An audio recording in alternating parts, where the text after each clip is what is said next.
Of course, it has had many effects at different levels and with different issues. We are now 30 years, 3 decades after the reforms, and there are still a lot of problems. There's still a lot of contradictions. There's still a lot of, I think, things to be done. The main problem is that there is still no correspondence between what the agrarian law says of rights and particular procedures for registering the land, whether it be a succession, a sale, a lease, a joint ventures without outer capital, and so on. Well, the purpose of the reforms were, or still are, to lift the constraints on land transactions on ejido and communal land. That is, ejidatarios are able to sell, lease, sharecrop, etc., and also to privatize their plots and privatize them completely so that they come under what in Spanish is called the legal term dominio pleno, meaning that the plot or whatever land they have sold transfers to the civil registry of property, and whatever concerns that piece of land will come under the dominant of the civil judiciary context. I'll say that is, I think it is one point. The other point is that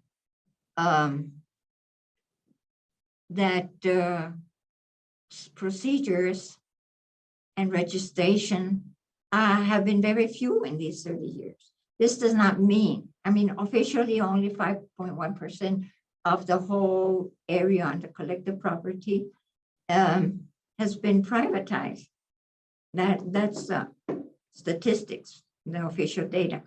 But when you go down on the ground, if you do field work, or even if you just, you go to a rural area and in ejidos and just start talking with people informally, you will get the impression, and that is what's happening, that land markets are lively. I mean, there are transactions, sharecropping, leases, agreements between different actors on the ground. Even large areas that have been seeded in different complex ways to enterprises like tourist investments, urban areas, urban areas with ejidos that have been drawn into the city, can take years and years to be legally registered. But that doesn't mean that people sit around and wait to do whatever their business is on that land. I mean, they construct and they invest, and in the meantime, you still may have this process. So there's a dephase between the law and what is going on in the ejidos land markets.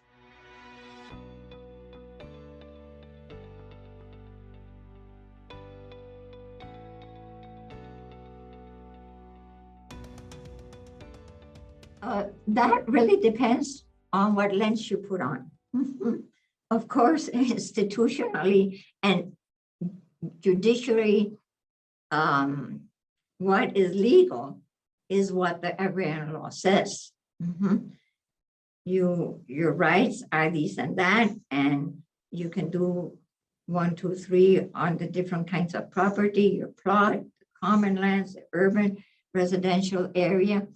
You can inherit your rights to whoever you want, which is a change, because in the former law, it had to go to a family in succession. Now, the ejidatario can name his successor as he wants, which is important for the family, of course. So that would be the legal. Mhm. But as I mentioned and underlined very much, you have the question of at the ground, on the ground, in the ejidatario, in the ejidos and comunidades that have been established for over 70 now, 100 years, under a former law, doing practices in order to go around the law because they couldn't sell, they couldn't lease, they couldn't anything. And there were land markets, but these land markets were more circumscribed into the local economy. That is, there were no big transactions with outsiders. Transactions were between the members of the community, the ejidatarios, and only in big irrigation districts would the dealings be with farm entrepreneurial farms, and that has been going on since the 1940s, 1950s. They had their agreements, and nobody would touch those agreements. Also, in peri-urban area, there were special programs when the city had grown upon ejido land. The government had a program of expropriation, paying the ejidatarios and then selling the land to the private developers or agents. So there's always been a story of adaptation. But now, and so these practices may continue. Why? Because it's first, it's what people understand. I mean, the peasants don't understand the 92 law. They follow what they know. And but now, little by little, with some of them do formal transactions, but very few. But what is different from before is that now it's outside agents, many of them, that have access to land and they also, in the case of the farmers in Yucatan, in Campeche, with the Menonitas, they agree on these informal terms and they respect it for the mutual benefits. When it is bigger projects like the tourist and the urban developers, and so on, and now for exploration of natural resources with big companies on the common lands, mining, windmills, underground water, etc. Then it becomes much more complicated. And this is when I have said that it can take years and years for these, for the formal procedures to be registered or formalized, which doesn't stop the activities. For example, urban development, first, they will start their construction. They will pay off whatever to the ejidatarios, to the authorities, and they will start construction and development, housing projects, etc. From the scratch, from the developing infrastructure and then housing and so on and so on. Or in Oaxaca region, where windmills projects are pretty large, well, they will start building up even before the whole contract is finished or accepted.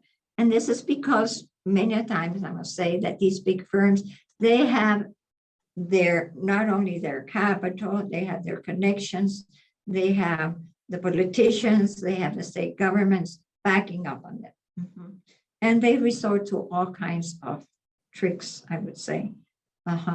So that, for example, I think many of them end up winning the case. But it would be interesting, and we didn't do that in our work, to see how long these these struggles and these conflicts take in order to really be legal. So what is legal? Well, I think, in my opinion, where you have like farming as the main activity, the Ejido Assembly could make the decisions. It does not have to go through the whole procedure, and it could be more according to the social norms. But this would have to be accepted legally when it comes to register. And with the larger projects, well, I think absolutely, I think that here the experiences and studies, case studies and other case studies show is that usually the ejido is a loser, even if it's compensated. Never compensated enough. This can be easily seen in urban expansion, where the land is paid to the ejidatarios as rural land and sold as urban and with infrastructure.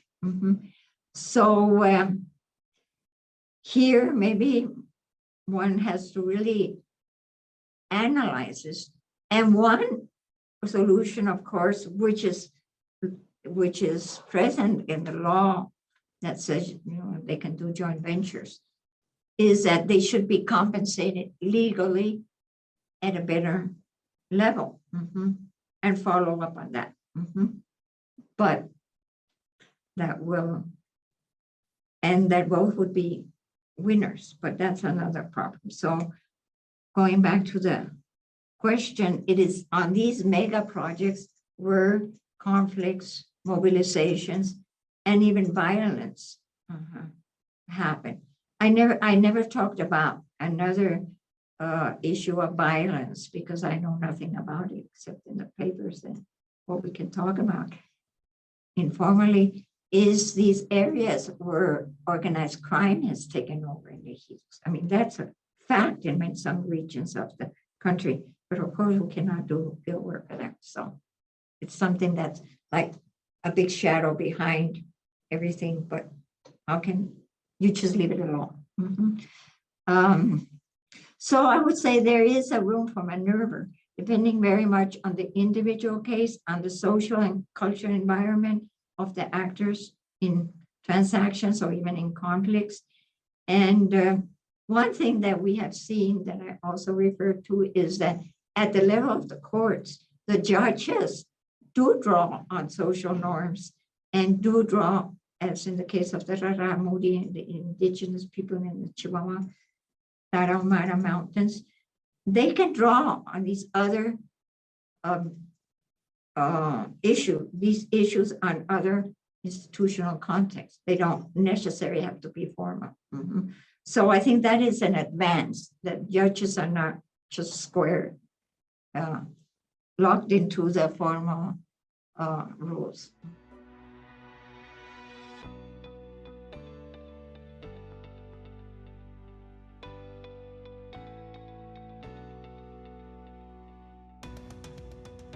I've come to the kind of conclusion that the dynamics of the vernacular land markets within the communities may function much more in the smaller and traditional communities. That, for example, there are some very nice examples of things going on in Chiapas where communities have organized and closed themselves more or less, and trying to they protect their environment, they protect their seeds, they do the milpa in a traditional way, for example. It sounds very utopia, but there are these cases, and that interaction and transactions are respected as they are in other places. But not only is the land transactions, it's also the livelihood, the way of living. I have often asked my fellow colleagues, how extensive this is in Mexico, but I never get a clear answer, a quantitative answer on this. I think, but this is, it sounds utopian, but they do it. These places do exist. You have Chiapas.